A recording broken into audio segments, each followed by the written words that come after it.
Assalamualaikum warahmatullahi wabarakatuh.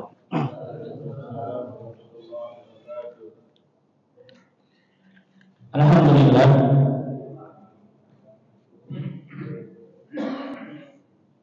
Alhamdulillah ala ihsanihi wa syukru lahu ala taufiqihi wa amtinani.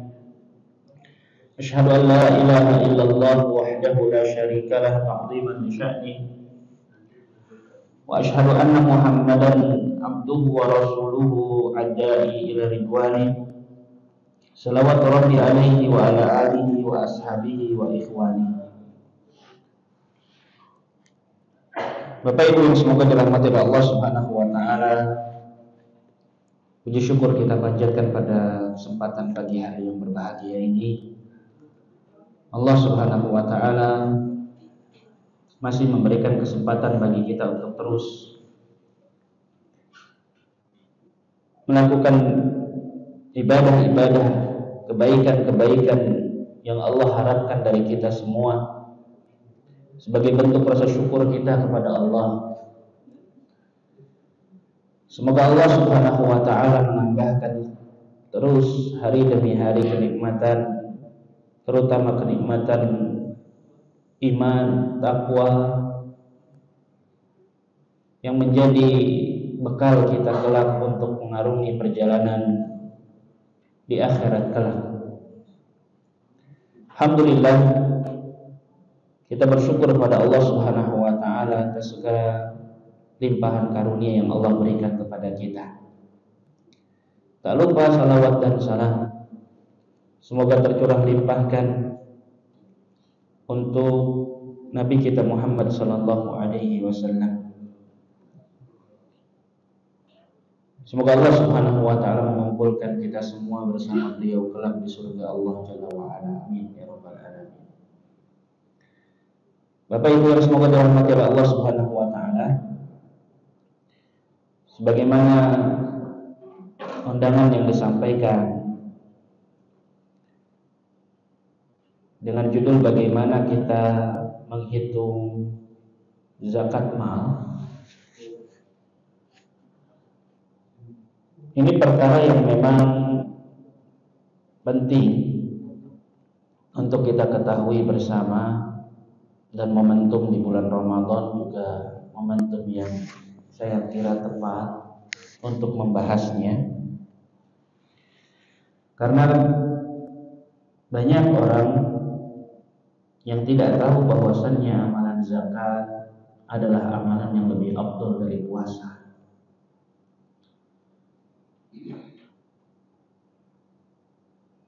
Sahabat yang mulia Abdullah bin Mas'ud pernah ditanya tentang ayu darajatil Islam al-afdal,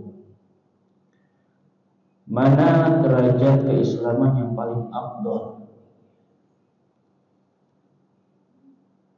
Ternyata beliau menjawab as-shalah. Tsumma, kemudian ditanya lagi, kemudian apa?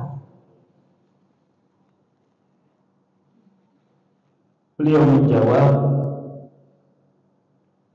as-shalah. Salat. Setelah salat itu adalah zakat. Dan memang kita sering mendengar begitu banyak Allah Subhanahu wa taala menyebutkan wa aqimus shalah wa atu az-zakah. Tegakkan salat, ya, dan bayarlah zakat. Maka banyak para ulama yang menyebutkan bahwasannya amalan termulia setelah sholat kita adalah zakat. Begitupun para ulama menyusun tentang rukun Islam berdalil dengan sabda Nabi Muhammad sallallahu alaihi wasallam, bunyal Islamu ala khamsin, syahadati an la ilaha illallah wa ashhadu an syahadati an la ilaha illallah, kemudian wa ashhadu anna Muhammadar Rasulullah, wa iqamis shalah, wa ita'iz zakah, wa shaumi Ramadan. Ya. Dikata Nabi sallallahu alaihi wasallam,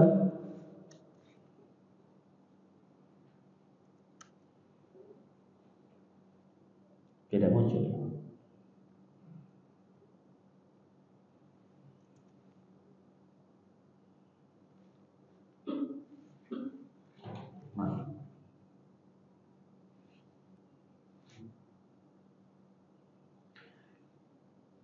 Bunyal Islam ala khamsi.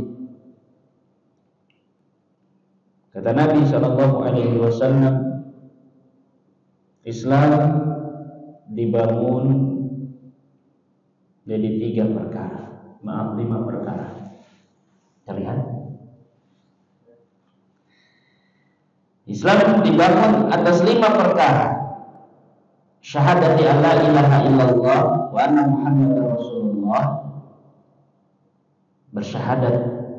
Yang kedua, wa iqamis shalah, wa ita'iz zakah. Yang ketiga, bayar zakat. Wa shaumi Ramadan. Yang keempat, puasa Ramadan. Yang kelima, wa hajjil bait. Jadi urutannya syahadat, salat, kemudian zakat, setelah itu puasa. Banyak orang yang alhamdulillah, kita patut bersyukur pada Allah Subhanahu wa taala, ya ketika menyambut bulan Ramadan itu sudah persiapan, itu patut kita syukuri. Sudah ada player poster begitu ya, 100 hari menjelang Ramadan, 60 hari menjelang Ramadan, 30 hari menjelang Ramadan, sebagai pengingat akan dekatnya bulan Ramadan. Ya itu bagus dan kita dukung untuk terus digalakkan.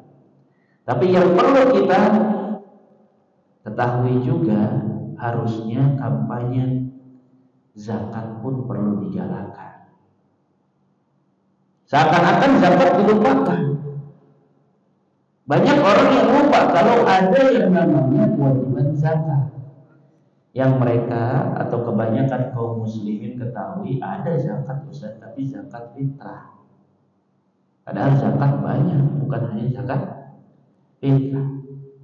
Apalagi hukumnya wajib. Zakat fitrah, zakat fitri wajib.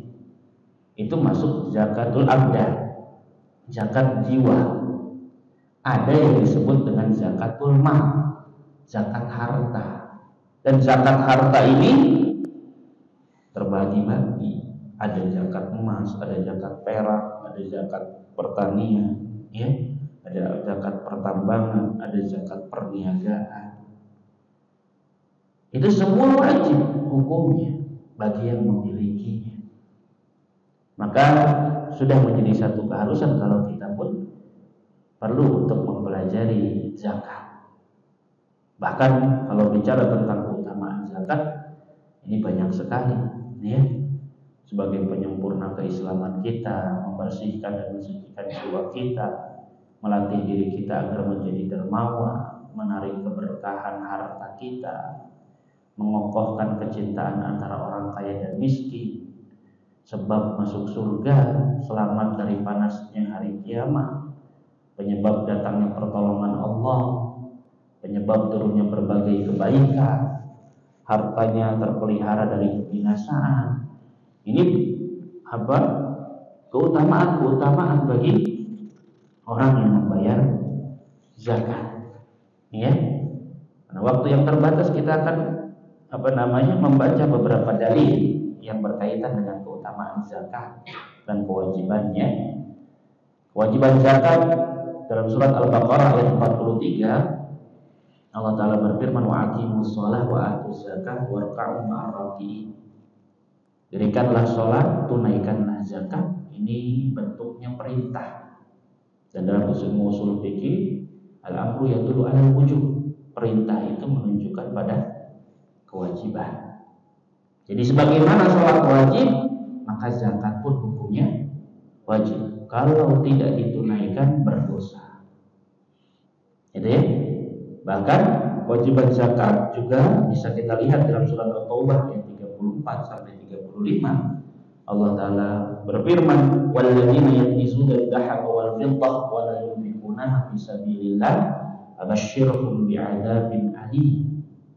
Orang-orang yang menyimpan emas dan perak sementara ia tidak menunaikan kewajibannya, tidak menginfakkannya di jalan Allah, maka kata Allah, fabasyshirhum, berikanlah kabar gembira bagi mereka dengan azab yang pedih.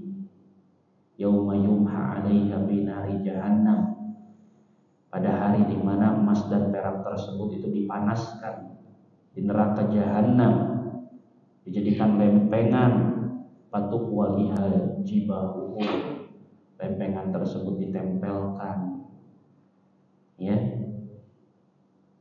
ke dahi mereka, ke lambung mereka, ke punggung mereka, disetrika ya. Kata Allah, hadza ma kanaztum li anfusikum fadhuqu ma kuntum taknizun. Inilah sebab ya apa yang kalian simpan untuk diri kalian, maka rasakanlah apa yang kamu simpan tersebut. Ya. Jadi ini hukuman yang selaras dijelaskan kembali oleh Nabi Shallallahu Alaihi Wasallam bagi mereka yang enggan bayar zakat. Ma min sahibi dhahabin wala fiddah wala yu'addi minha haqqaha illa idza kana yaumal qiyamah subihat lahu safa'ihu min narin fa umhiya 'alaiha bi nari jahannam fa yuqwa biha janbuhu wa jabinuhu wa dhahruhu. Kata Nabi Shallallahu Alaihi Wasallam, tidak ada pemilik emas atau perak yang tidak menunaikan zakatnya, tidak membayarkan kewajiban zakatnya, melainkan nanti pada hari kiamat akan dipanaskan emas dan perak tersebut itu dalam neraka jahanam, lalu dibakar, ditempelkan pada lambung mereka, dahi mereka dan punggung mereka. Jadi emas itu ya akan menjadi lempengan-lempengan yang nanti digunakan oleh Allah Subhanahu wa taala untuk mensetrika mereka yang tidak mau membayar zakat. Banyak sekali sebenarnya beberapa riwayat yang menunjukkan akan hal ini ya, dan begitu banyak penjelasan tambahannya. Dalam hadis yang lain disebutkan, kullama uridat uiddat alaihi bi yaumin kana miqdaruhu 50 albasanah. Dan riwayat lain, dalam riwayat Imam Muslim disebutkan hukuman tersebut itu setiap kali lempengan tersebut ya mulai dingin, maka akan dipanaskan kembali, kemudian ditempelkan kembali kepadanya. Di satu harinya itu bagaikan 50.000 tahun sampai Allah memutuskan perkara hamba-hambanya ya. Jadi ketika Allah Subhanahu wa taala menghisab, memutuskan perkara manusia, orang yang belum bayar zakat sudah mendapatkan azab ya, sudah mendapatkan azabnya bagi mereka yang enggan untuk membayar zakat. Maka ini kedudukan zakat penting, bahkan ya perlu kita lebih perhatian terkait dengan hal ini, melebihi perhatian kita terhadap ibadah puasa kita. Ibadah puasa kewajiban, tapi jangan lupakan kewajiban juga yang utama, itu zakat. Gitu. Maka perlu kita ketahui terkait dengan syarat seseorang itu terkena zakat. Syarat wajib zakat, artinya syarat seseorang dikatakan wajib membayar zakat. Pertama, kalau dia seorang muslim. Kalau orang kafir tentu tidak ya, mereka punya hukuman tersendiri. Yang kedua, merdeka. Seorang budak tidak kewajiban untuk membayar zakat. zakat. Yang ketiga, memiliki harta sampai nisab. Apa itu nisab? Nisab nanti kita akan jelaskan, yaitu kadar minimal seseorang terhitung terkena zakat. Kadar minimal, batas minimal seseorang sudah harus menghitung kalau dia kena zakat. Kemudian kepemilikan yang sempurna, artinya kepemilikan yang tidak ada kaitannya dengan hak orang lain atau masih bercampur dengan hak orang lain, tapi ini adalah kepemilikan individu secara sempurna milik dia. Jadi, kemudian yang kelima telah haul. Apa itu haul? Haul itu artinya sudah genap 1 tahun Qamariyah. Ya, dari Ramadan ke Ramadan lagi, dari Syawal ke Syawal lagi. Kalau dia punya nisab di bulan Ramadan, maka deadline-nya itu Ramadan tahun depan. Gitu. Kalau dia nisabnya bulan Sya'ban, maka Sya'ban tahun depan itu deadline terakhir dia bayar zakat. Ya, ada waktu 1 tahun. Tapi pertanyaannya, jangan-jangan Ramadan tahun lalu kita tuh sudah sampai nisab, tapi Ramadan kali ini yang harusnya bayar deadline belum dibayar juga, gitu. Atau jangan-jangan Ramadan 2 tahun yang lalu sebenarnya kita sudah punya harta melebihi nisab, tapi belum dibayar juga. Zakat itu tetap harus dibayar, ia bagaikan hutang kita. Kalau belum dibayar artinya belum ditunaikan. Gitu ya. Maka perhatikan 5 syarat wajib zakat ini, apakah kita termasuk yang wajib untuk membayar zakat. Mengenai haul tadi yang genap 1 tahun, kita perlu mengenal lebih dalam terkait harta zakat yang disyaratkan 1 haul. Artinya yang persyaratannya itu boleh ditunaikan dalam 1 tahun ke depan. Tidak semuanya. Harta zakat yang disyaratkan haul itu yang pertama emas, perak, dan dikiaskan padanya termasuk uang, ya, baik uang rupiah ataupun dolar ataupun real, maka ini 1 tahun ke depan deadline-nya. Yang kedua, harta pokok perniagaan, harta modal dagang kita, itu pun harta wajib dizakati. Ya, dan ini nunggu juga dalam 1 tahun. Yang ketiga, hewan ternak. Hewan ternak yang dimaksudkan adalah sapi, unta, dan kambing. Ini pun kalau sudah sampai nisab, nanti kita akan sebutkan nisabnya berapa. Nah, ini pun nunggu sampai 1 tahun deadline-nya. Masih ada jarak waktu 1 tahun dalam pembayarannya. Begitu. Jadi haul itu menjadi syarat wajib, artinya belum wajib kalau belum 1 tahun, tapi boleh untuk dibayarkan. Kalau sudah sampai 1 nisab boleh. Tapi wajibnya kapan? Wajibnya kalau sudah 1 tahun pada 3 harta ini, yaitu setelah berlalu 1 tahun Qamariyah sekitar 354 hari, gitu ya. Maka ini menjadi 1 hal.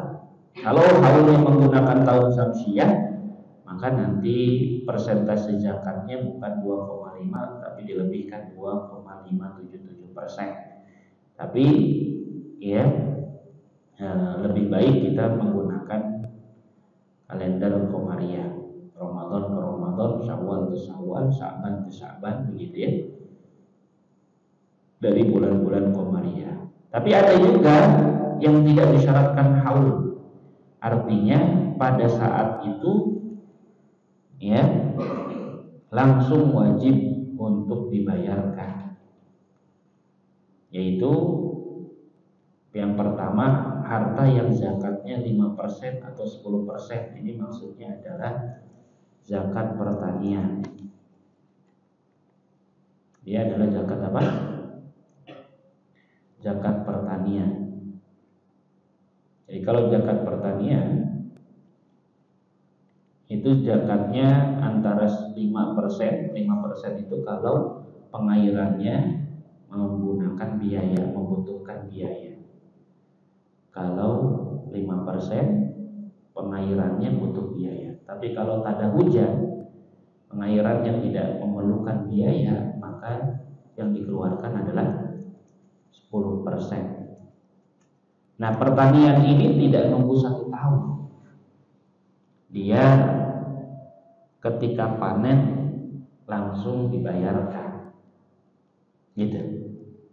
Kemudian anak-anak ternak tadi yang induknya, yang ternak itu kan harus ditunggu atau dalam artian ya nunggu 1 tahun. Tapi kalau anak-anak ternak itu artinya pengikutnya dia. Kalau misalnya antum punya kambing 40 sudah masuk nisab, kemudian kan bayar kewajibannya sudah 1 tahun ke depan.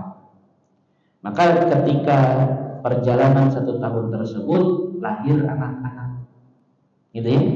Maka anak-anak ini itu tidak dihitung dari awal dia lahir, tidak, ngikut kepada induknya. Nanti pembayarannya sama dengan induknya, digabungkan. Begitupun untuk keuntungan perdagangan. Kalau tadi pokoknya dihitung 1 tahun, tapi kalau untung perdagangan, kalau pokoknya misalnya sudah masuk barang perniagaan antum ada 100 juta, stok barang antum sudah sampai di nisab, gitu ya. Ditunggu dalam 1 tahun tersebut ada penambahan apa tidak? Ada penambahan keuntungan tiap bulannya. Maka keuntungan ini karena memang tiap bulan begitu, bukan dihitung di setiap kali keuntungan. Nunggu 1 tahun lagi, nunggu setahun, enggak. Yang ikut ke pokoknya tadi. Kapan pokoknya wajib dibayarkan? Nah, bulan Ramadan tahun lalu antum barang dagangannya sudah mencapai nisab, gitu ya. Berarti Ramadan tahun ini dikeluarkan zakatnya. Dari setiap bulan, dari bulan Syawal, kemudian Muharram, Dzulqa'dah, Dzulhijjah, Muharram, Syawal, itu kan pasti ada keuntungan atau ada penurunan, begitu ya. Maka keuntungan tersebut bukan dihitung 1 tahun, tapi ngikut ke pokoknya tadi, gitu. Maka tidak disyaratkan 1 tahun. Rikas itu artinya dia adalah barang harta karun. Kalau ketemu harta karun, maka dikeluarkan zakatnya saat itu juga 20%. Kemudian ada barang tambang, yang kelima, barang tambang pun sama. Ketika didapatkan barang tambang tersebut, itu dikeluarkan zakatnya. Nah, ini tidak disyaratkan nunggu 1 tahun atau tidak ada deadline 1 tahun, dia wajib dikeluarkan. Ini beberapa macam harta yang wajib dikeluarkan zakatnya. Ya, namun secara singkat kita berikan pembagian seperti ini. Jadi pembagian zakat itu ada zakat yang sifatnya wajib, ada yang sifatnya sunnah. Yang wajib itu yang paling dikenal masyarakat adalah zakat fitri nanti di akhir Ramadan. Ini maksudnya zakat abdan, zakat jiwa. Ada kewajiban lain yaitu zakat harta. Nah, zakat harta ini banyak. Yang termasuk harta apa saja?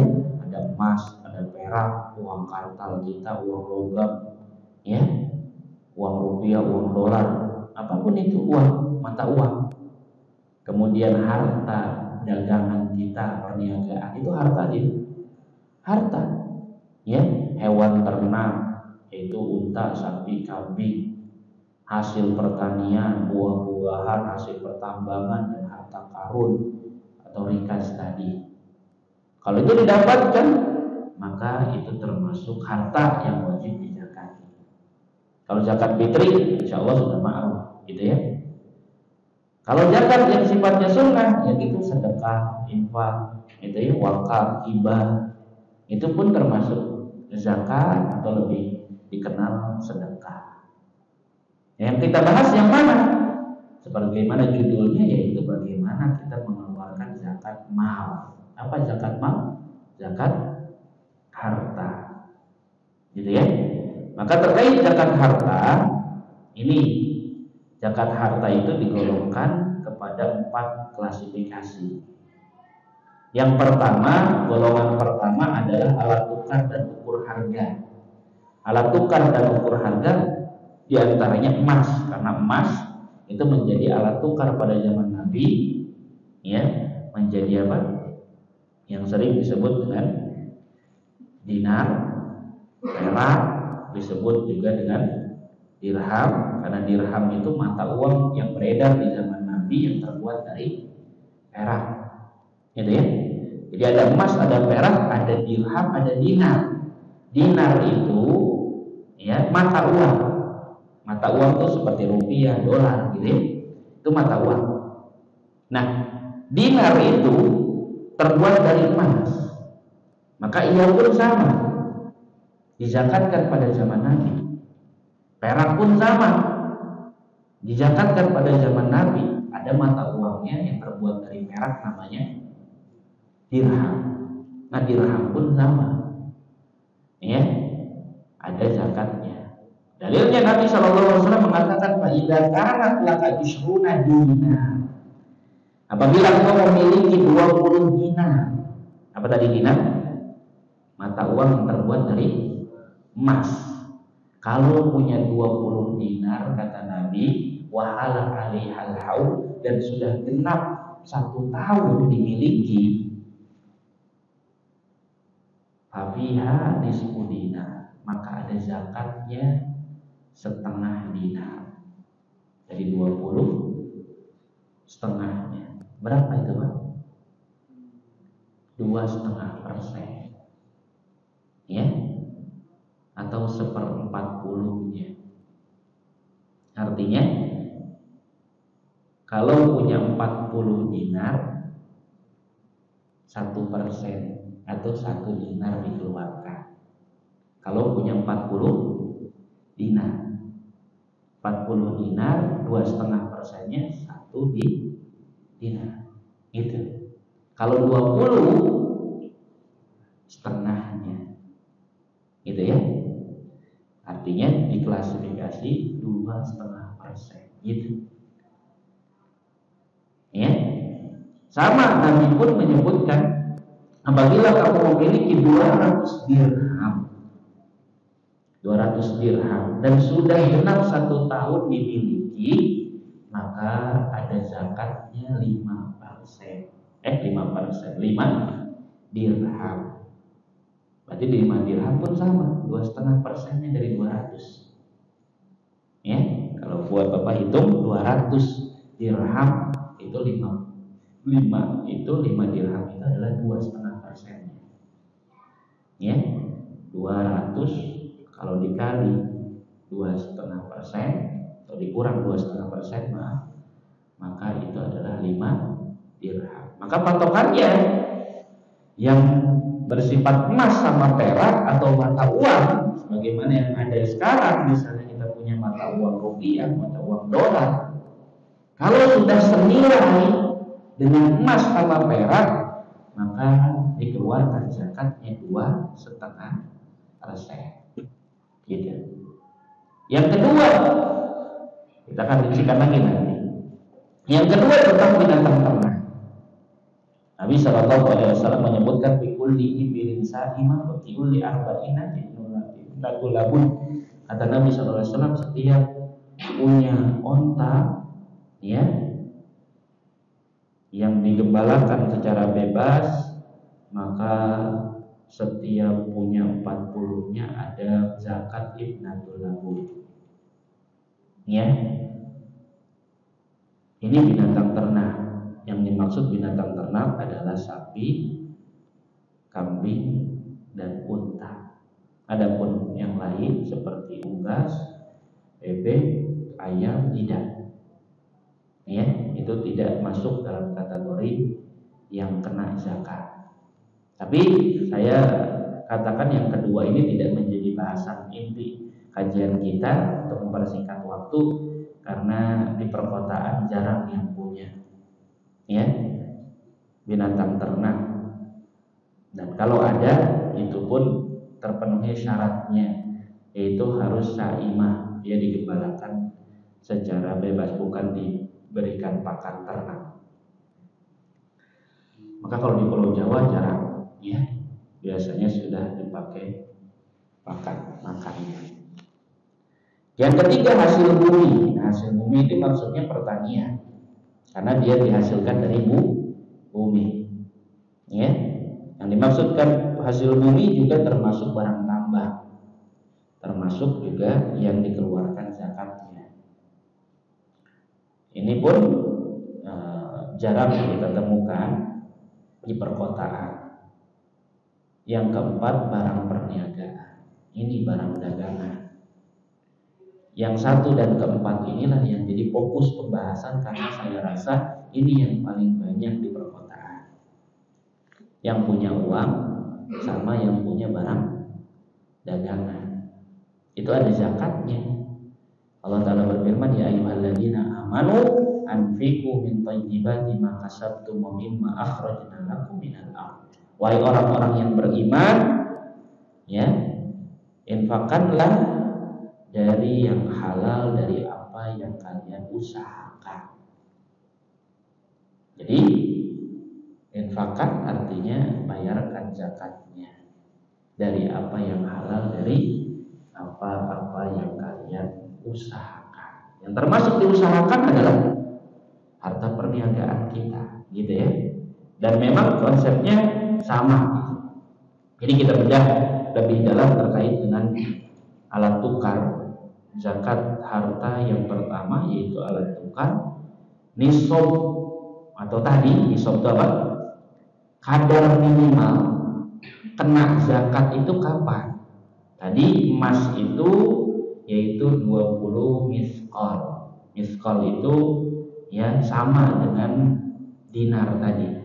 1 miskol sama dengan 1 dinar, dan 1 dinar itu kalau dikonversikan saat ini senilai 85 gram emas 24 karat. 85 gram emas 24 karat.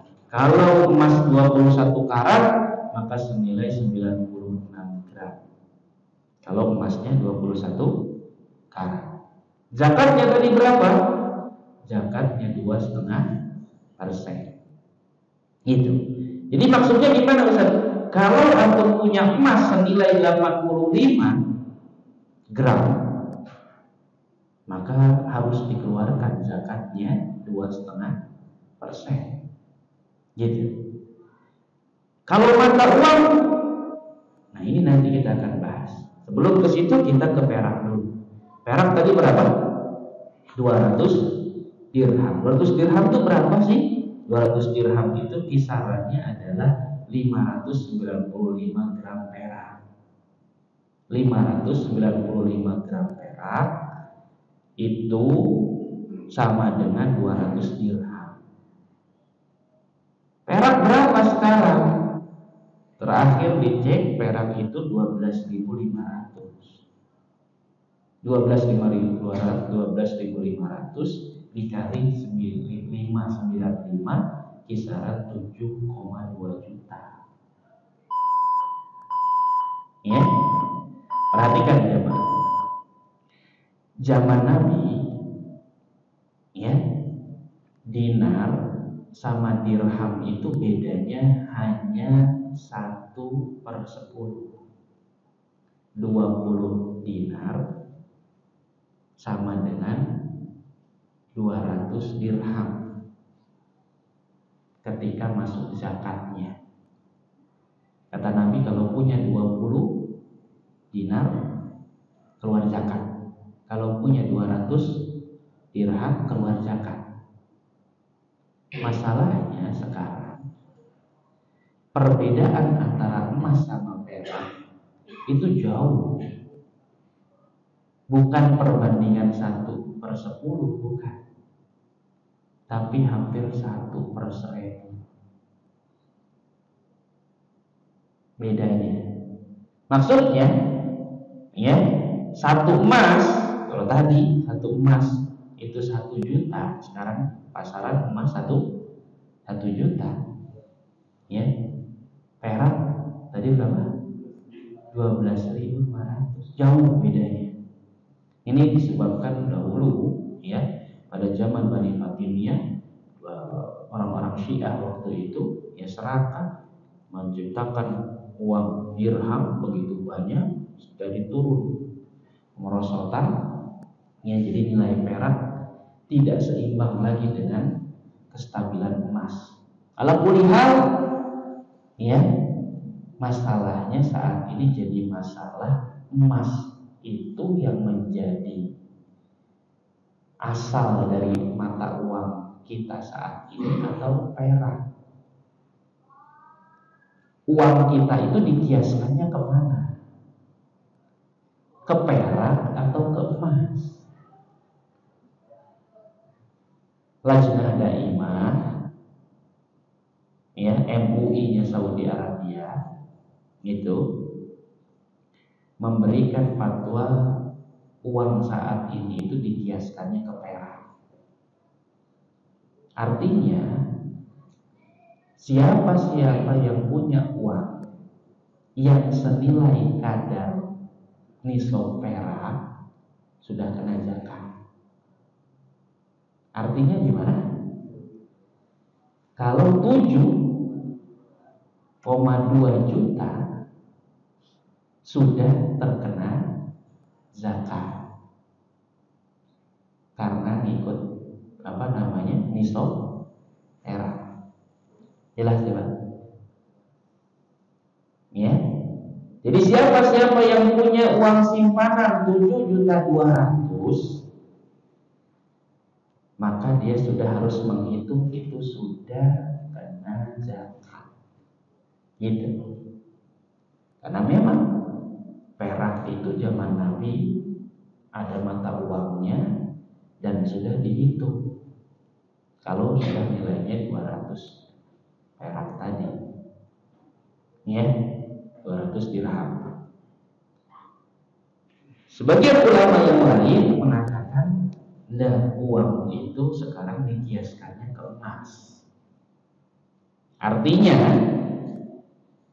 kalau uang 7 juta belum sampai ke nisab, kenanya kapan?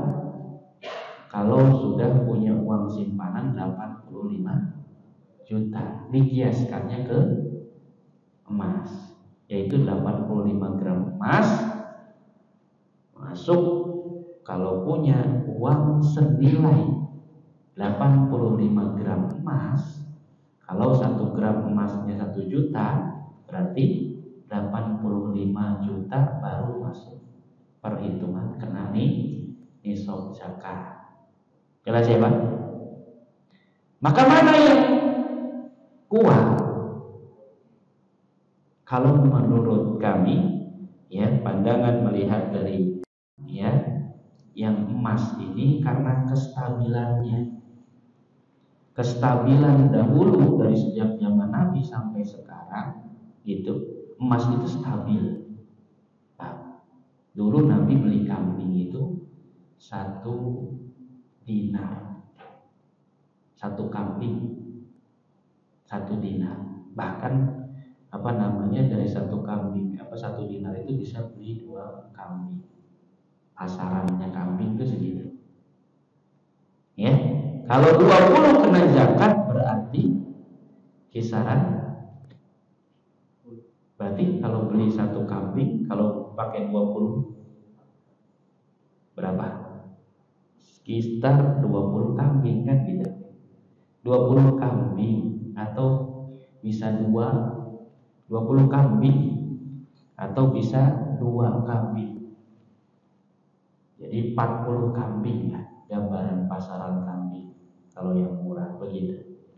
40 kambing, sekarang kambing itu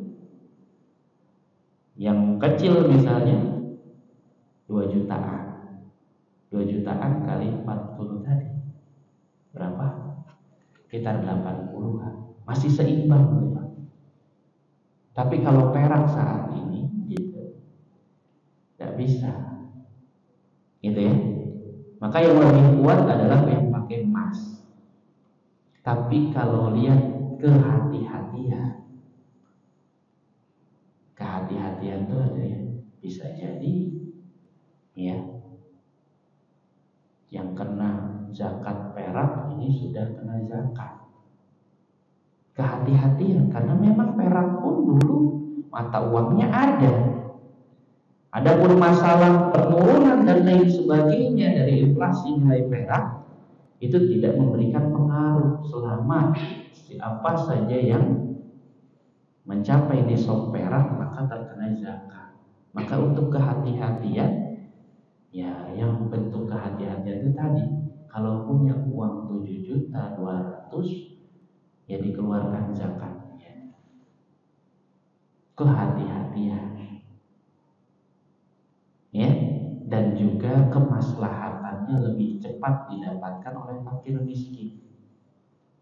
Artinya semakin banyak orang yang kena zakat, itu artinya akan terentaskan masalah fakir miskin itu. Kalau sekarang sudah zakat jarang dibahas, gitu. Kemudian yang bayar zakatnya juga orang-orang kaya yang tidak peduli dengan Islam, akhirnya nggak bayar zakat. Ya, orang-orang yang peduli dengan Islam, ya, kadang juga tadi merasa saya belum terkena zakat. Akhirnya fakir miskin nggak dapat haknya mereka. Maka kalau kita mengikuti fatwa Lajnah Daimah yang sudah kena zakat, yang sudah sampai pada nisab perak, gitu, itu sekitar 7. Tapi jangan bayangkan bayar 7 juta, bukan. Punya uang 7 juta, gitu ya, zakatnya berapa? 2,5%, kisaran berapa? 140.000, 150.000. Jadi bayar zakatnya itu bukan 7 jutanya, bukan. Bayarnya adalah 150.000-an. 2,5% dari 7 jutanya. Atau nanti uang antum berapa? Uang antum 9 juta, gitu ya, uang simpanan. Maka dibagi per 40, karena 2,5% itu sama dengan 2/100, sama dengan 0,2/10, sama dengan 1/40. Maka cara ngitung mudahnya adalah uang kita 10 juta, misalnya uang 10 juta ini sudah dipastikan tahun lalu simpanan saya Ramadan tahun lalu itu 10 juta, sampai saat ini ada uang tersebut, tidak berkurang. Maka dikeluarkan zakatnya hari ini 10 juta. 10 juta itu 2,5%-nya berapa? 250.000. Maka dikeluarkan zakatnya 250.000. Gitu. Kalau bentuk kehati-hatian silakan ikuti fatwa Lajnah Daimah tadi. Ya. Kalau misalnya kita mau bentuk kehati-hatian, karena juga miris, ya. Orang-orang di bulan Ramadan semangat dalam bersedekah, itu bagus. Sebagaimana Nabi dermawan dan lebih dermawan lagi di bulan Ramadan. Tapi mirisnya adalah orang-orang yang punya harta kadang sudah merasa telah bayar sedekah dengan banyak nyumbang dan lain sebagainya. Ini zakat, ada hitungannya, ada aturannya. Sama seperti sholat, ada aturannya. Gitu ya. Bagaimana zakat itu? Jadi sesuatu yang sifatnya sedekah itu kan tadi sifatnya sunnah. Tapi kalau zakat itu sifatnya wajib. Mana yang lebih dahulukan, wajib atau sunnah? Yang wajib dulu.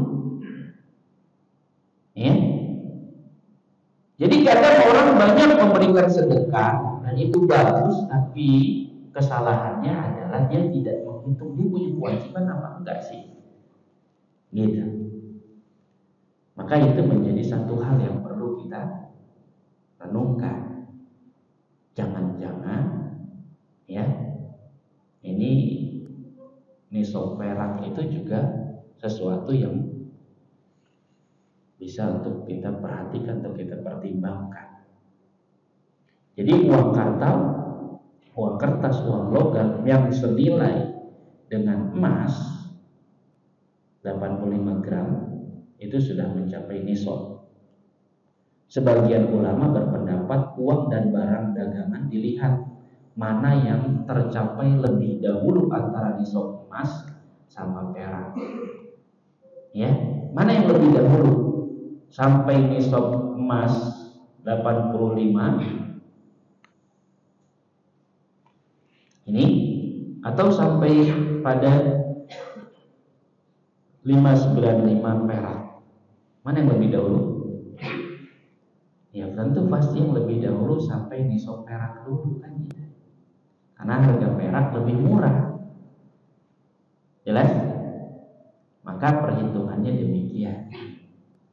Itu.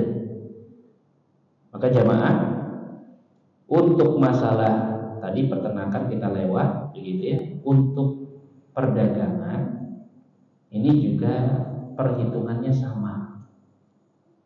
Karena perdagangan itu juga kata para ulama dikiaskannya ke emas.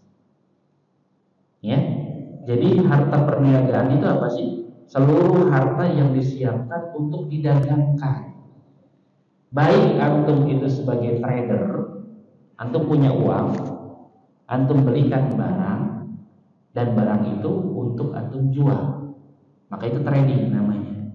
Trader antum mengusahakan sesuatu, dibeli barangnya, kemudian barang tersebut dijual. Atau antum sifatnya manufaktur, antum beli bahan, kemudian bahan itu diolah jadi produksi, gitu kan, jadi barang produk. Setelah jadi produk, antum jual jadi uang lagi, kan gitu, dagang muter. Maka semua itu dinilai sebagai harta kita yang patut kita hitung, gitu. Kalau antum punya uang tadi, punya uang cuma 10 juta, masuk nisab emas belum? Belum. Tapi barang dagangan antum senilai 90 juta. Masuk tidak? Masuk. Barang dagangan senilai 90 juta maksudnya gimana? Antum punya toko pakaian. Ya. Kalau antum hitung dengan nilai uang, barang-barang dagangan antum itu senilai nisab emas apa tidak? Kalau sudah masuk nisab emas, oh berarti itu dinilai sudah masuk harta perniagaan kita yang sudah masuk satu nisab emas, begitu. Ya, baik itu sifatnya bahan mentah atau bahan produksi, bahan baku. Tadi manufaktur, bahan baku dulu, kemudian jadi produk, ya, maka bahan bakunya pun dihitung. Karena itu adalah tetap bahan yang antum akan jual. Antum jualan apa? Jualan sendal misalnya. Antum bikin sendal, bahannya dari plastik, karet gitu ya, dari karet. Maka karetnya itu bahannya itu pun itu dinilai berapa bahannya itu. Nilaikan uang. Oh bahannya itu sekian nilai uang. Terus produknya ada. Sendalnya itu yang jadi produk nilai uangnya sekian, dan antum punya uang kas sekian, maka uang kas ditambah nilai produk antum dinilai juga bahannya antum digabungkan, sudah sampai satu nisab emas belum modal antum itu. Kalau sudah masuk 85 juta totalnya, nanti dihitung itu sudah masuk satu nisab. Gitu kan? Tunggu 1 tahun ke depan. Kalau dalam 1 tahun ke depan nilainya itu tidak berkurang dari nisab, ya, atau bahkan bertambah, maka disitulah kewajiban zakat ditunaikan. Itu yang dimaksud dengan zakat perniagaan. Apapun bentuk dagangnya, ya antum jualan HP sama. Berapa HP-nya? Antum beli HP 3 juta, gitu ya. Kemudian 3 juta ini dikali berapa HP? Misalnya beli 500 HP buat toko antum. Udah masuk nisab belum? Itu 3 juta kali 500. 500 unit. Gitu. Sudah masuk? Masuk berarti itu barang dagangan yang perlu dihitung zakatnya. Sama digabungkan. Kalau antum punya emas, antum punya perak, antum punya uang kas, antum punya modal, ya, dagangan, antum punya bahan produk dan juga produk, digabungkan, sudah sampai 1 nisab belum? Kalau sudah sampai 1 nisab, maka itu dibayarkan zakatnya 2,5%. Itu gambaran cara bagaimana kita membayar zakat mal kita. Di luar dari khilaf mana yang rajih antara zakat perak atau nisab emas. Wallahu ta'ala alam. Sampai situ mungkin kita lanjutkan dengan sesi tanya jawab. Kalau ada yang hendak ditanyakan, persilakan. Fadhal.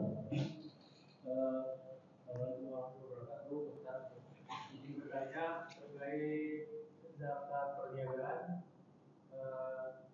tadi dibilang untuk barang dagangan dan barang bahan baku modelnya 101 gaul, 1 barang gaul dan nisab ya.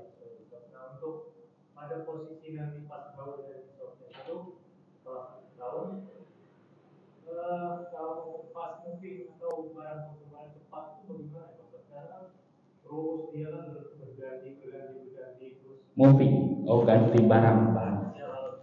Misalnya barang sembako seperti itu. Nah itu bagaimana penghitungannya, soalnya apa berdasarkan nominal terakhir aja atau harus kita rekap dari awal seperti itu? Iya, terima kasih. Jadi rekapnya itu di awal dan di akhir saja, itu kuncinya. Jadi ini barang dagangan antum. Sekarang antum hitung misalnya Ramadan tadi dihitung. Barang dagangan antum ini Ramadan nilainya ternyata sudah mencapai 1 nisab tadi. Mencapai nilai 85 juta barang dagangan antum. Gitu ya. Berarti punya deadline untuk bayarkan zakatnya Ramadan tahun depan. Gitu ya. Nah, di akhir di Ramadan tahun depan nanti dihitung barang dagangan antum masih senilai 85 juta apa tidak.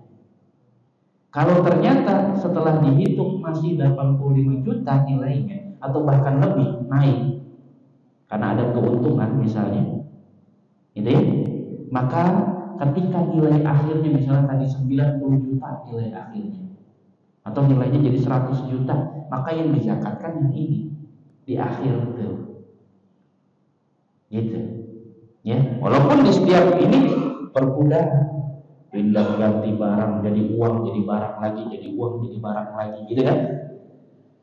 Di akhirnya, karena tadi kita sudah nilai pokok tadi, harta pokok modal kita sudah sampai nisab, gitu.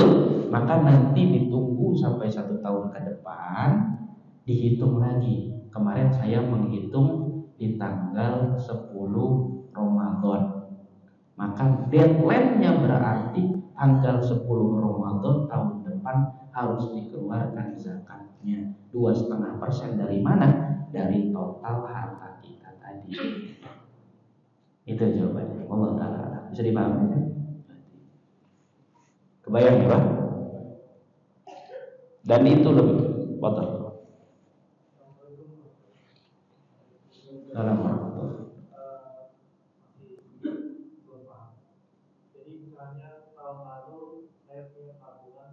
85 juta. Ya, tahun lalu. Betul. Tahun ini saya punya 200 juta kan. Total 200 juta. Kali 2,5%-nya itu yang 85 juta atau 200 juta? Yang 200 juta, yang akhirnya tadi. Jadi 200 juta total harta antum.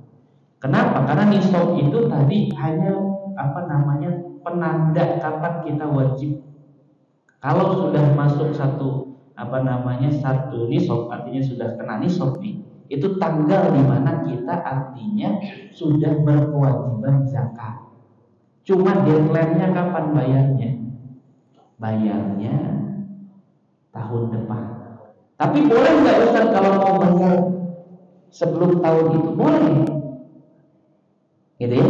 Misalnya antum saat ini punya 85 juta. Gitu ya.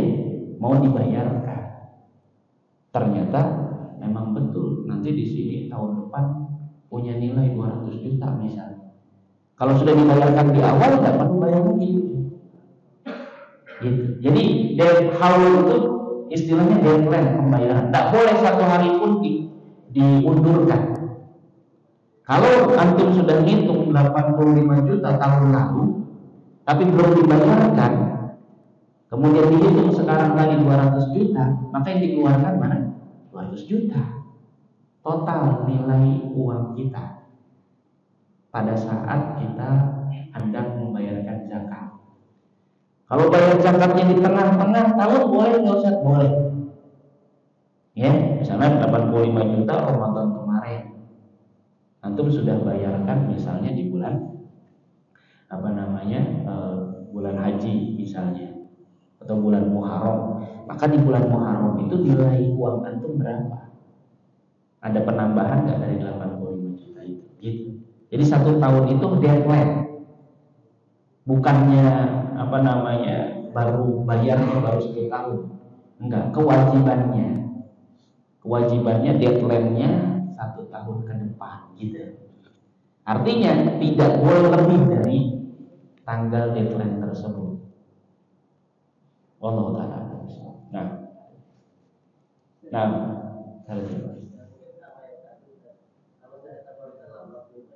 Iya. Berkurang.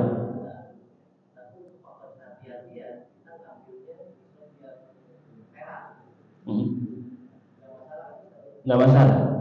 Jadi kalau kita pakai nisab perak tadi bentuk kehati-hatian. Artinya jangankan 85 juta, perak tadi cuma 7,2 juta saja sudah masuk.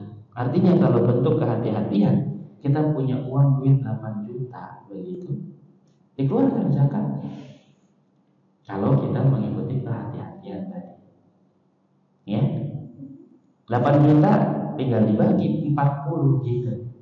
8 juta dibagi 40 berapa?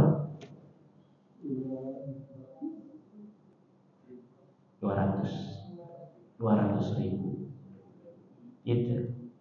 Maka 200 ribu itu kalau kita kehati-hatian daripada kita sedekah tanpa ada niat zakat, lebih baik kita niatkan zakat. Tapi syarat zakat itu ada ketentuannya, ya Pak. Ketentuannya bukan buat masjid, bukan. Harus dibayarkan kepada 8 asnaf penerima zakat. Kepada fakir, miskin, amil zakat di bawah Basnas, kemudian mu'alaf yang dibujuk, ya bukan mu'alaf yang udah 20 tahun masuk Islam, bukan. Tapi yang baru masuk Islam yang dibujuk. Ya. Untuk memerdekakan budak, orang yang terlilit utang, fisabilillah, jihad, kemudian ibnu sabil. Jadi beda, zakat itu ada ketentuannya. Antum pakai kehati-hatian tadi misalnya punya uang 8 juta mau dikeluarkan zakatnya 200 ribu. 200 ribu itu enggak buat impor jamaah, bukan. Zakat itu ada ketentuannya, dihitung tadi kemudian dibayarkan hanya untuk 8 asnaf tadi. Gitu. Kalau kita mau kehati-hatian tadi, ya, maka ada ketentuannya. Bukan asal sedekah, Walaupun sedekah baik, sekali lagi saya katakan, gitu ya. Tapi ada zakat yang wajib, yang kalau itu mau dikeluarkan ada ketentuannya dalam pembayarannya. Walaupun tidak mesti antum katakan ini uang zakat, misalnya enggak. Begitu. Allah Taala. Ada lagi Pak? Nah. Bagaimana kalau kita memperbaiki itu dihitung harta dan juga apakah dalam berharga seperti itu? Iya, saya bahas masalah ini dengan masalah apakah ya aset berupa tempat tinggal, kendaraan pribadi dan sejenisnya terkena zakat? Pada asalnya enggak. Jadi antum punya rumah senilai 5 miliar itu enggak ada zakatnya. Antum punya mobil 3 senilai 3 miliar enggak ada zakatnya. Paham ya Pak? Jadi jangan melihat, wah itu zakatnya gede banget tuh. Enggak, tadi yang kita sebutkan. Zakat itu hanya pada emas, perak, yang semisal dengannya adalah mata uang, kemudian ternak, kemudian barang tambang, kemudian barang perniagaan. Nah, mobil, rumah, yang tanah masuk zakat apa enggak? Enggak. Antum punya apartemen, antum punya mobil, antum punya tanah, antum punya banyak banget tuh harta antum. Amin gitu ya. Tapi itu enggak masuk zakat. Karena tadi kita sudah sebutkan mana harta yang terkena zakat. Gitu ya. Cuma nih kalau antum itu usahanya memang jualan mobil. Mobilnya itu memang buat didagangin, maka itu masuknya perniagaan. Tanah pun sama, tanah antum di mana-mana, tapi antum itu memang jualan tanah. Maka tanah tersebut itu masuk dalam kategori barang perniagaan, begitu. Ya, jadi antum punya mobil itu mobil yang dipakai apa? Jadi sesuatu yang dipakai itu nggak ada wajib zakatnya. Ya, gimana di bawah nisab? Jadi antum punya rumah 5 miliar, punya mobil 3 miliar, punya ini, itu nggak ada zakatnya. Tapi kalau antum punya simpanan tahunan, ya, antum punya emas, investasinya di emas misalnya, atau punya rekening investasi, itu ya, atau antum punya arisan nyimpen enggak sih? Nyimpen lah. Kalau kitanya memang niatnya ikut arisan nabung, ya ikut arisan menangnya 2 miliar misalnya. Maka setiap kali antum menabungkan, menyetorkan itu sama dengan antum nabung. Maka itu penyimpanan. Jadi sesuatu yang disimpan. Jadi pada asalnya barang yang kena zakat itu yang disimpan, bukan yang dipakai. Jadi kalau rumah dipakai nggak kena zakat, mobil dipakai nggak kena zakat. Ya, walaupun Ustaz, istri saya punya mobil, anak saya punya mobil, anak yang kedua saya punya mobil, saya pakai mobil juga, nggak ada zakatnya nggak ada zakatnya. Selama itu tadi bukan buat dijual, tapi memang untuk dipakai.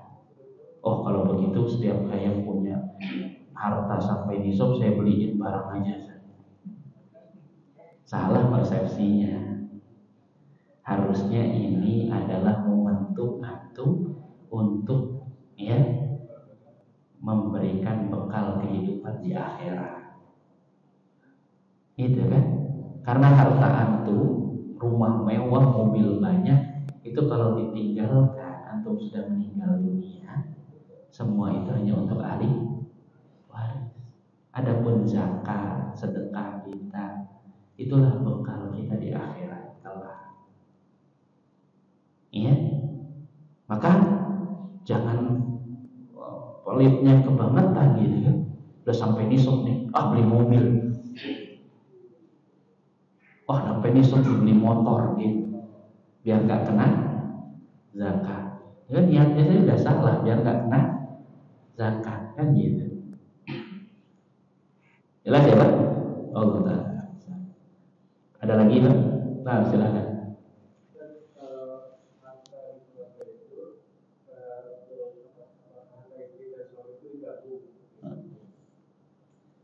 Terima kasih. Ada lagi Pak? Cukup? Ya. Jadi harta tadi yang kita akan sebutkan menjadi syarat, ya, syarat dari wajib zakat apa tadi? Kepemilikan sempurna per individu. Jadi terjadi kesalahan, kebiasaan atau sebuah adat istiadat di Indonesia, harta istri sama suami itu digabung. Ini bentuk sesuatu yang keliru sebenarnya. Jadi harta suami, harta istri. Itu harus dibedakan.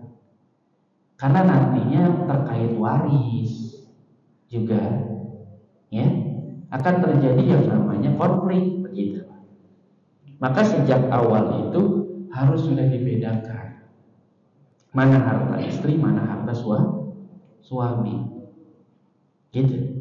Istri punya harta dari mana Ustaz? Banyak. Dari warisan misalnya. Atau dia pun jualan online, jualan apa? Maka dibedakan kepemilikannya itu. Karena imbasnya nanti ini kena zakat apa enggak. Kalau ketika uangnya banyak nih, ada uang simpanan sekitar 200 juta. Tapi ini uang bareng-bareng ya Mas, kata istri itu. Ini masalahnya harus kena zakat nih. Ini uang siapa sebenarnya?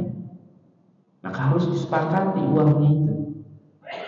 Sudah dipisahkan, mulai dipisahkan. Ya baiklah, kita sepakat ini kan yang usaha aku, kamu enggak, gitu ya. Maka gimana kalau sepakatnya 150 juta ini uang aku, 50 jutanya uang kamu, hibah dari aku misalnya sejak awal sekarang, gitu. Nah sejak awal terus itu dikembangkan. Artinya uang tersebut itu memang sudah menjadi satu keharusan bagi kita untuk membedakan mana harta suami, mana harta istri. Karena kalau misalnya salah satunya wafat begitu Pak, ya, maka itu akan dihitung dia harta peninggalannya itu berapa. Yang terjadi seringkali ada yang disebut dengan harta gonogini jadinya. Ya, dalam Islam sebenarnya tidak ada harta gonogini. Karena sejak awal Islam itu mengajarkan untuk membedakan mana harta istri, mana harta suami. Adanya istilah harta gonong ini karena terjadi yang namanya tadi pencampuran harta, tidak diketahui harta siapa itu. Ya, akhirnya terjadi yang namanya gonong ini, jadi 50% 50%.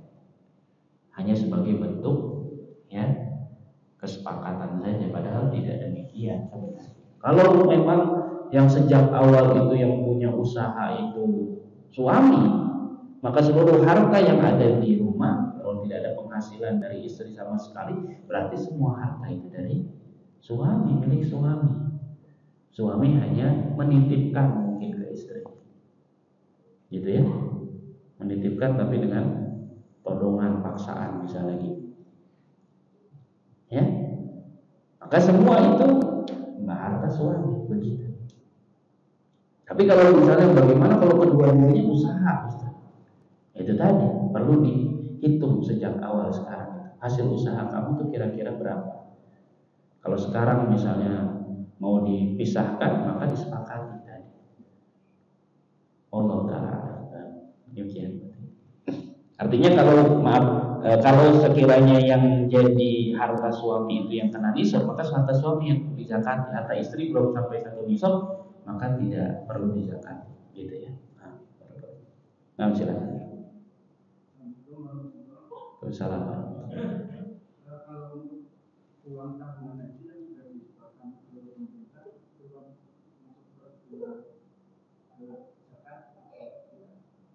Masya Allah. saya bahas hal tersebut. Ini banyak sebenarnya ya. Apakah tabungan haji sudah wajib untuk dikeluarkan zakatnya? Saya bahas tabungan haji yang sudah disetorkan itu tidak kena zakat. Namun kita masih dalam tabungan, bedakan ya Pak. Antum itu punya tabungan haji di rekening misalnya Mandiri begitu ya, atau BSI. Tapi rekening tersebut itu masih bisa antum kelola. Walaupun mungkin ada yang sifatnya nggak bisa tarik tunai ATM ya, tapi antum masih bisa datang ke bank tersebut untuk antum ambil. Belum disetorkan ke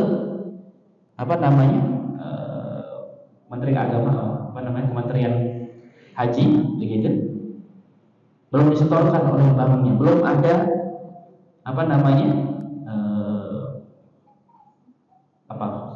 porsi ya, belum ada porsi, belum dibayarkan memang. Maka kalau misalnya masih dalam tabungan yang bisa diambil, maka ini kena zakat. Gitu ya Pak. Itu sama seperti tabungan. Tapi kalau sudah disetorkan ke mendapatkan kursi, kita sudah mendapatkan jatah kita berapa tahun lagi, kemudian sudah dihitung begitu ya, sudah disetorkan, sudah tidak bisa lagi kita ambil, maka itu tidak kena zakat. Gitu. Bisa dibedakan Pak? Allah taala alam bisawab. Nah, silakan Pak. Kontrakan.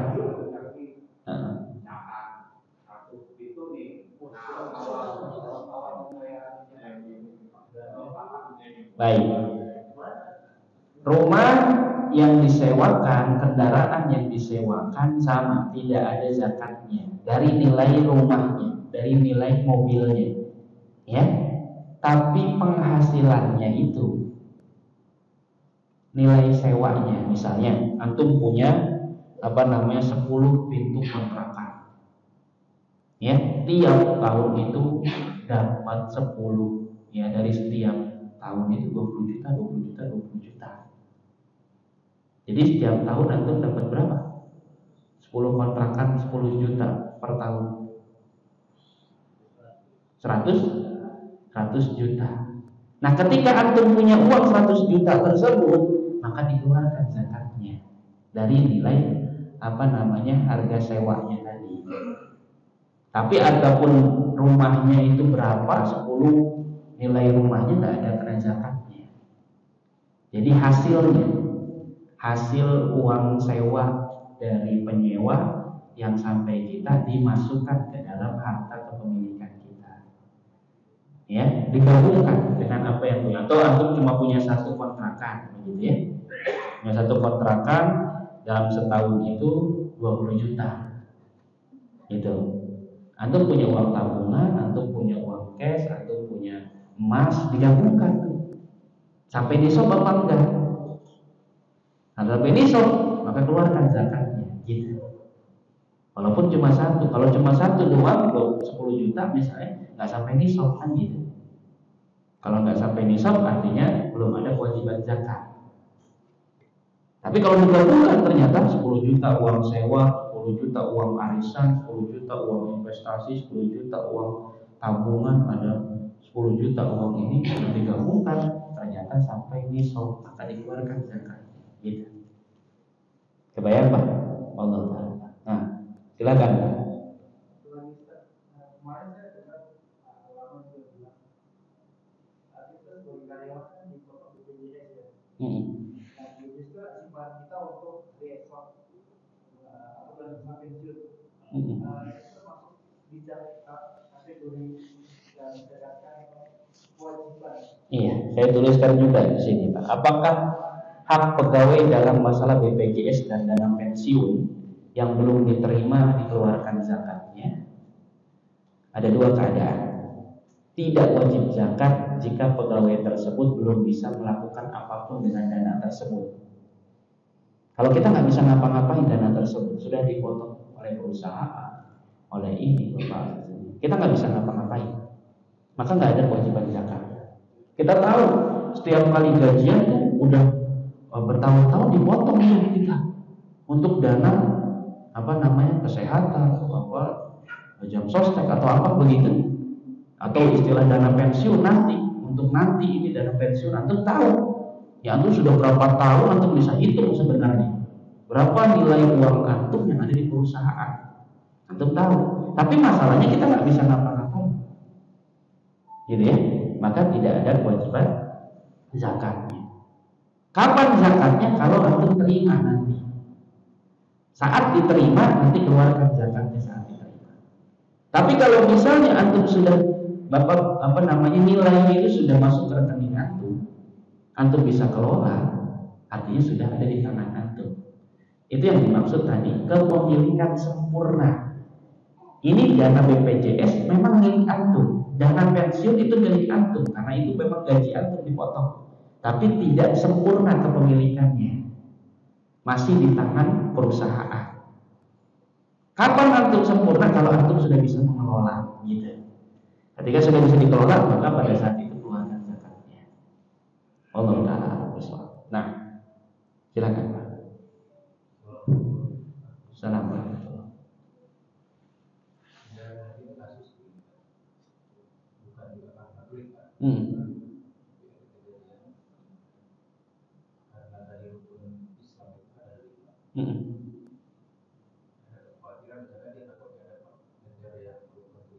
Haji.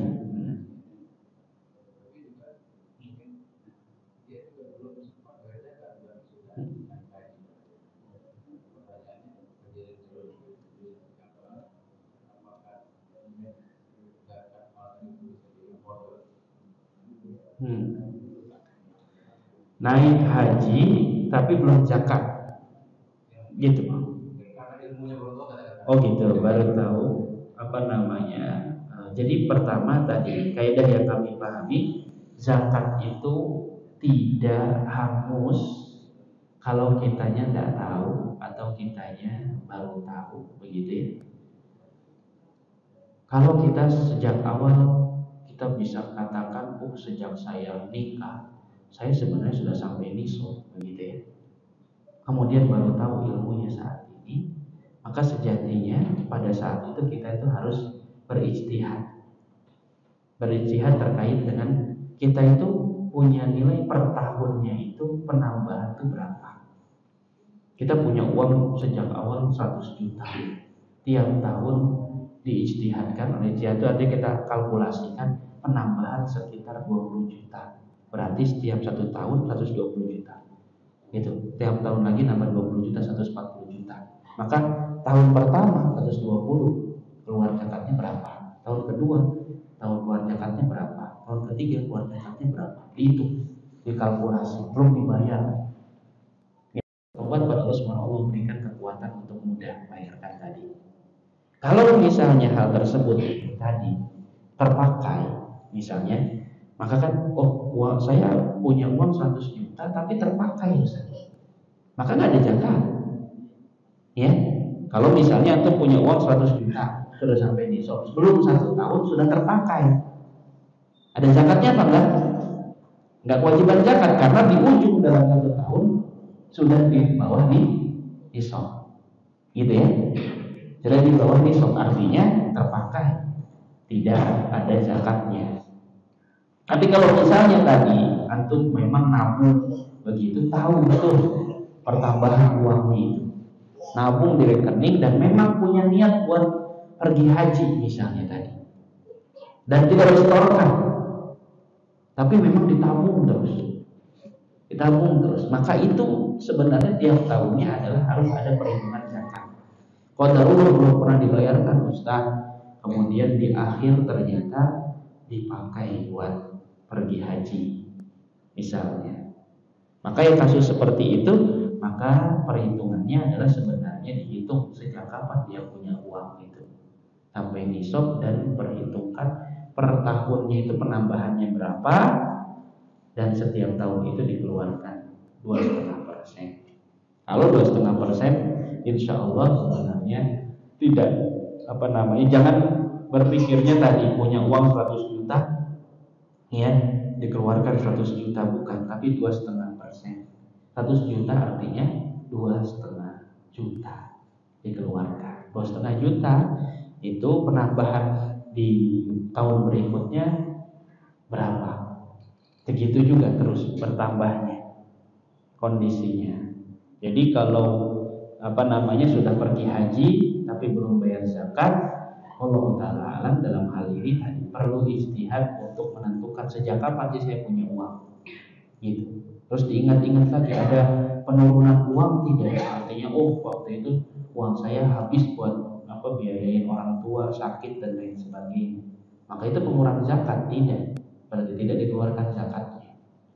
Ya, tahun sekian saya ingat saya dapat warisan malah, itu penambah nilai zakat yang harus kita keluarkan gitu. Jadi zakat memang sesuatu yang tadi ya banyak yang dilupakan, padahal dia rukun Islam yang kewajibannya setelah sholat zakat. Tapi masalahnya zakat itu belum familiar bahkan di tengah kaum muslimin. Itu yang menjadi satu hal yang miris. Kadang itu tadi karena sudah hitung-hitungan jadinya sudah mental block duluan, sulit melalui. Kadang enggak, cuma tinggal dibagi 40 aja hartanya. Tahu nisabnya dibagi 40 gitu. 40 itu apa sih? Tadi 2,5%. 2,5% itu kalau pakai pecahan sama dengan 2,5/100. Gitu ya. 2,5/100 itu sama dengan 0,25/10. 0,25/10 sama dengan 1/40 gitu. Jadi 1/40 itu sama dengan 2,5%. Memang zaman Nabi nggak ada persenan ini.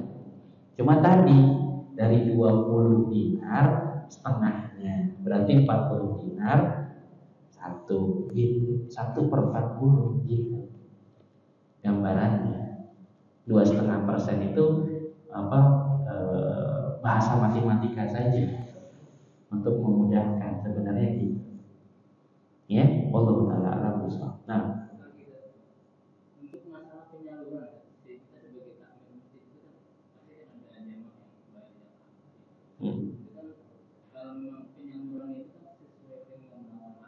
iya. Sedangkan di sini belum ada kita sebagai resmi dari pemerintah. Iya.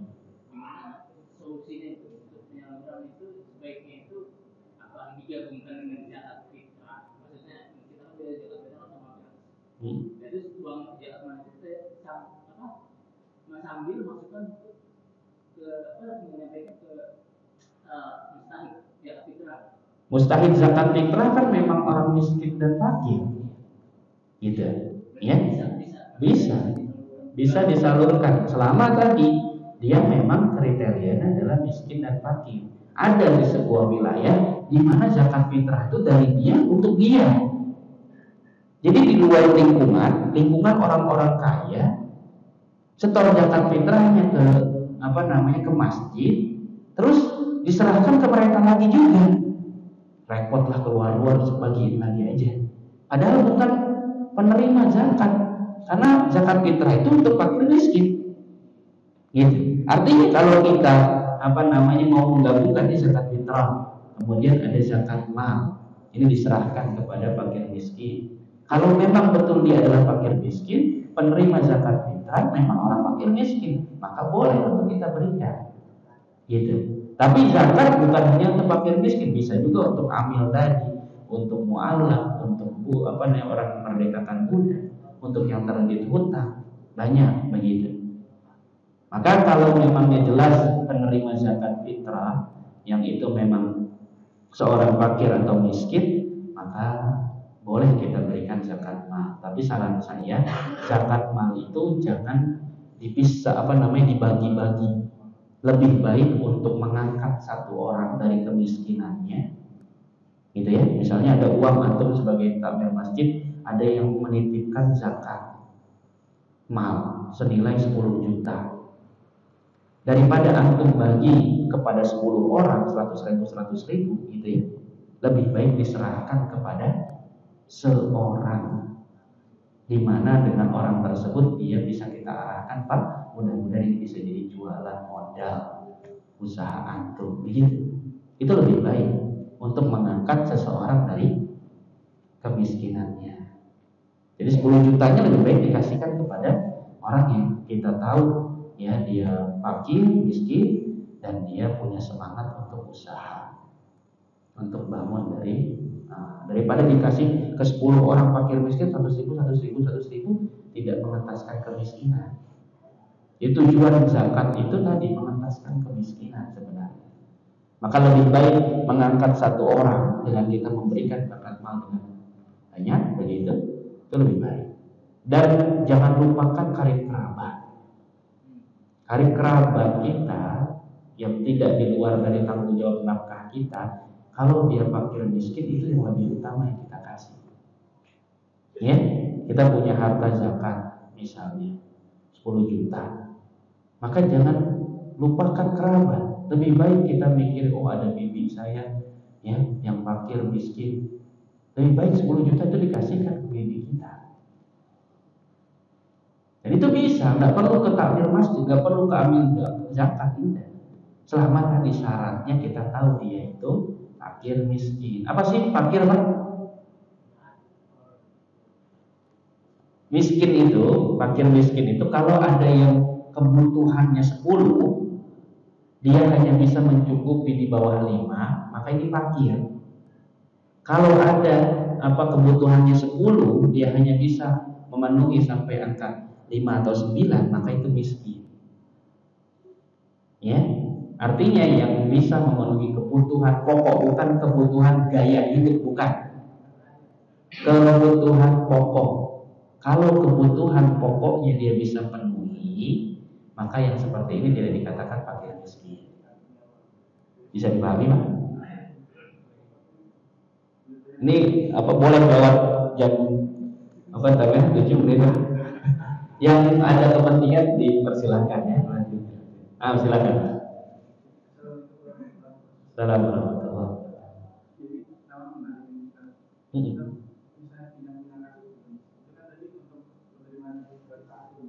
Betul.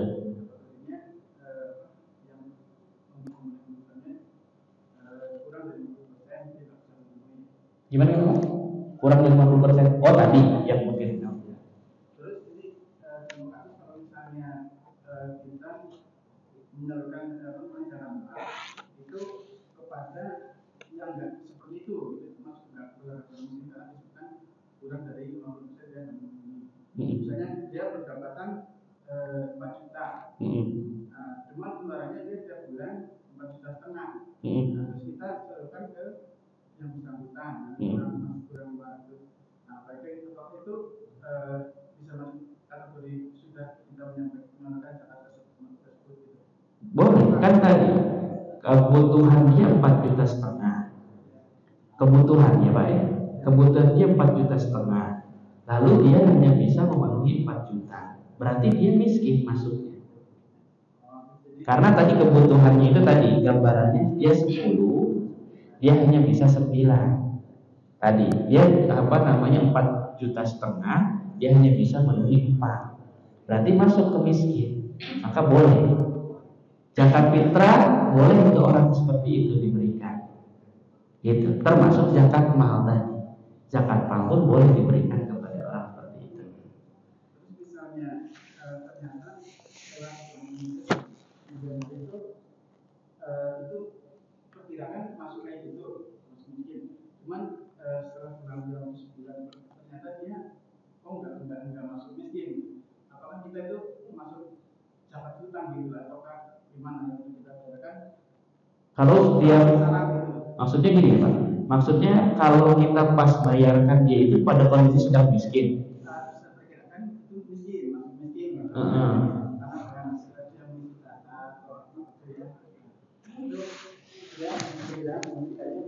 masuk miskin. Iya. Terus kita dengan kita masukkan zakat itu ke dia. Kemudian selang kemudian sebulan, bahwa dia itu enggak gitu, tapi ya katakanlah dia udah bisa hidup normal gitu. Nah, terus kita kan udah ngasihkan zakat mal tersebut ke orang tersebut. Nah, setelah kita tidak tahu apakah kita itu jadi masuk zakat hutang gitu. Oh, masih karena salah.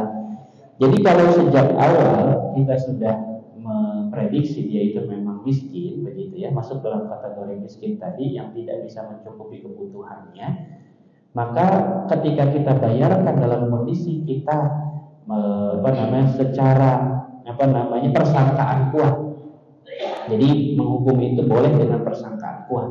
Persangkaan kuat dia adalah termasuk golongan yang memang berhak menerima zakat.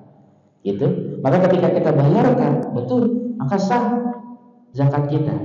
Tahu setelah 1 bulan kemudian kok dia ternyata kaya ya ternyata. Ya walaupun ta'ala mungkin dia dapat warisan mungkin gitu. Mungkin dengan uang yang antum berikan dia modal kemudian ternyata untung besar misalnya begitu, tidak tahu. Tapi yang pasti yang seperti itu kalau memang kita tadi sudah betul-betul ya memperhatikan, meyakini secara kuat ya ataupun persangkaan kuat dia itu miskin, maka pada saat itu sah. Gitu. Walaupun setelah sebulan lagi kita melihat kok ternyata dia kaya, beli mobil lagi parah misalnya gitu. Ya tidak tahu, mungkin bisa jadi dia punya harta setelah kita bayarkan zakatnya terus kemudian dapat warisan, gitu ya. Tapi beda kalau misalnya kita itu tadi asal-asalan, ya udah itu kayaknya miskin tuh kasih aja, ya itu asal-asalan beda dengan orang yang memang sudah memprediksi sejak awal, menanyakan ke Pak RT misalnya atau ke orang dekat, ke orang yang tahu orang tersebut gitu ya. Iya memang dia kurang ya, banyak terlilit hutang, banyak ini dia kurang, memang penghasilannya kayaknya memang kurang ya, bukan masalah-masalah ini tapi memang kelihatan. Nah ketika kita beri kemudian ternyata sebulan lagi dia jadi kaya misalnya, maka nggak ada masalah dengan itu. Tapi kalau asal-asalan melihat ini mau jelek kasih, nggak bisa. Maka kalau yang salah tadi, kalau misalnya asal-asalan ya dalam memberikan zakat, maka terhitung tidak bagi zakat, karena zakat itu ada syaratnya tadi, harus dibayarkan kepada mustahiknya. Ini juga mengingatkan kepada para takmir masjid begitu ya. Jadi perlu prediksi betul-betul dia itu golongan miskin apa enggak. Karena saya dapati ada beberapa perumahan yang sifatnya gitu. Zakat fitrah dibagi, nanti dibagiin lagi ke orang-orang yang sama. Sebenarnya bukan orang miskin, ya. Tapi buat simple aja, ya zakat fitrah dikumpulin, setelah itu dibagiin lagi. Padahal penerimanya bukan orang. Tapi kalau misalnya antum sebagai penerima dan antum merasa antum bukan fakir miskin, maka jangan diterima. Ya, karena bukan fakir miskin, alhamdulillah masih dalam kategori yang bisa memenuhi kebutuhan hidup. Maka zakat fitrah jangan diterima.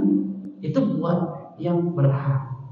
Mungkin Bapak takmir masjid atau DKM masjid salah memprediksi.